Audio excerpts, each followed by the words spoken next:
Yes, hello guys! This is your Ate Joy. Ayan guys, nakakatuwa itong mga hula hoop ni Ate Joy. O, talagang super ini-enjoy ko lang talaga yung bawat moment ng pagpo-post ko. Yan guys. 'Di ba?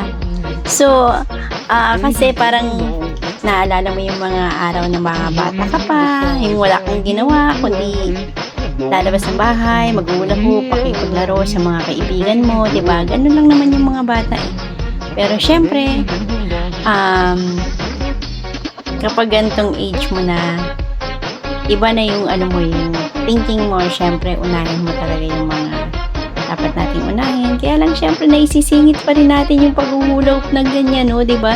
Ang saya-saya. So yan, nalapatan pa natin ng mga dance step or choreography. Yung paghuhula hoop natin ng isa, dalawang gamit na hula hoop, 3 hanggang 4 pa.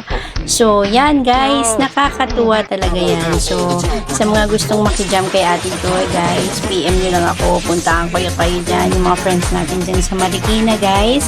Hello, shout out sa inyong lahat at sa lahat ng ating mga supporters.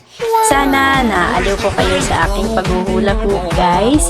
Kasi talagang fun time lang po talaga yan. Sobrang maliit lang naman yung time for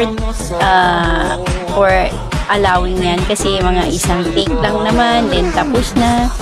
Para wala lang, yung dance step naman po at choreography is kung ano lang po yung unang pumasok sa isip ni Ate Joy. So, yun lang yung ginagawa niya. Hindi na natin pinapahirap.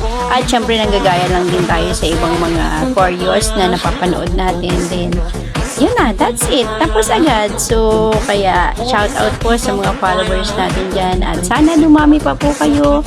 At kahit pa paano po, ma-achieve natin yung ating inaasam na kahit paano extra income nga daw dito sa pag-post ng ating mga content. So, yan guys.